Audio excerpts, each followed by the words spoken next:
Na nossa meditação, iremos falar a respeito do nosso corpo, que é morada do Espírito Santo ou não, depende da atitude, da decisão, do comportamento de cada um de nós.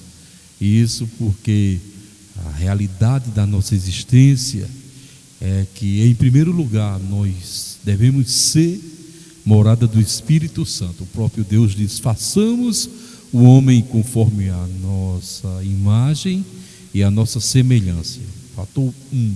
E o 2, quando nós não somos habitados pelo Espírito Santo de Deus, aí nós somos habitados por demônios. A realidade pura, nua e crua, quando o Espírito Santo não ocupa a vida de um homem, que o homem é um ser espiritual, ele tem que ter essa essência dentro dele. Ele é dividido na tricotomia corpo, alma e espírito, e o nosso espírito testifica com o mundo sobrenatural, com o mundo que nós não podemos ver, não podemos tocar, mas podemos senti-lo, porque a essência do nosso espírito testifica com essa realidade. Então, ou somos morada do Espírito Santo, ou somos morada do demônio.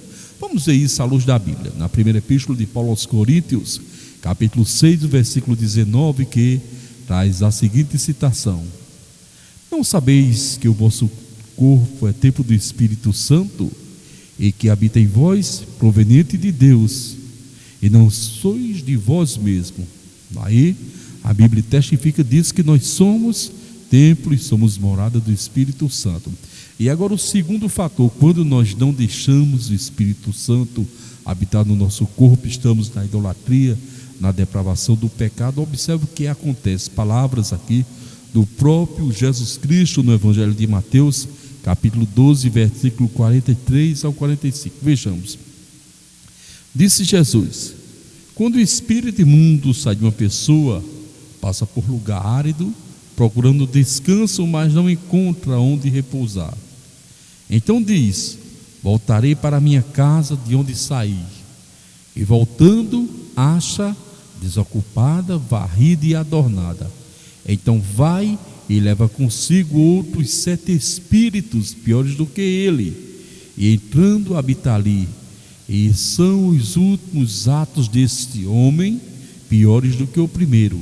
Assim acontecerá a esta geração má.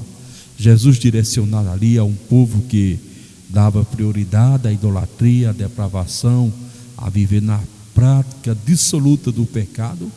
Mostrou essa realidade, que quando um espírito imundo sai de uma pessoa, do momento em que ela aceita Jesus, a pessoa está ali vivendo libertinamente. Então, ao aceitar Jesus, todos os espíritos imundos, o espírito da cachaça, do tabagismo, do fumo, da droga, o espírito do jogo, da prostituição, do adultério, sai da vida dele, e agora o Espírito Santo passa a habitar. Então, quando essa pessoa anda em desobediência e volta à prática da bebedice, à prática dos vícios, da idolatria, da imoralidade, a Bíblia diz que aquele espírito imundo que habitava antes volta para esse corpo, esta casa que é o nosso corpo, encontra varrida, adornada, e traz mais 7 espíritos.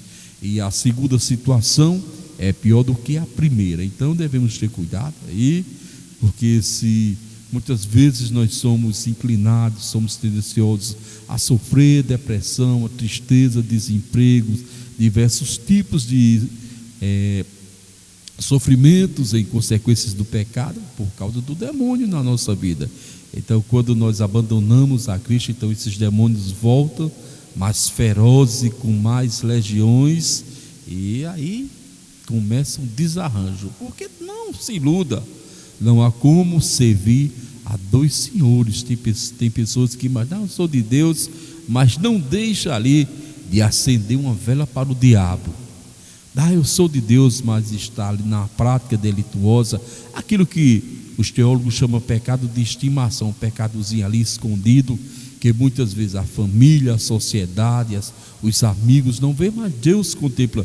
Todo mundo diz que os olhos de Deus estão lá de cima, contemplando todos na face da terra, que sejam os bons, que sejam os ruins. Deus está contemplando a todos, observando todas as atitudes. Então não há como se esconder, ou é de Deus ou é do diabo. É tanto que no livro do Provérbio diz que o caminho do entendido é para cima, para o céu, para se desviar do inferno que fica para baixo. Então, lógico que o inferno, o sofrimento, ele vai estar na parte baixa, na parte de dor e de sofrimento.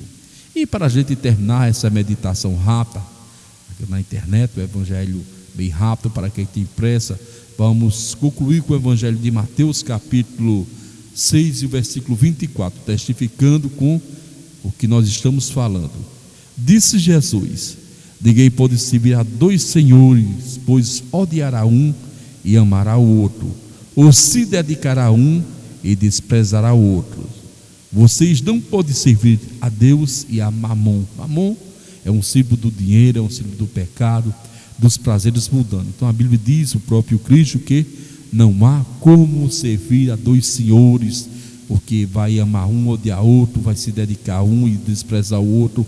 E a Bíblia também, nos evangelhos, faz menção de que uma fonte de água não pode jorrar água doce e água salobre, tem água salgada, ou uma ou outra. A fonte, ela vai ser uma ou outra. Da mesma sorte, nós biologicamente, espiritualmente, não temos como servir a dois senhores, não temos como nos dedicar a Deus e dedicar ao diabo, não temos como dividir o nosso corpo com o Espírito Santo e ao mesmo tempo deixar que o diabo faça morada e pratique as suas astúcias, as suas artimanhas. Então vamos ter cuidado, vamos buscar a santificação, sem a qual ninguém verá a Deus. Sem santificação, né? Separado a serviço de Deus, sem deixar o mundo, sem deixar o pecado, não há como agradar a Deus. E que o Senhor vos abençoe.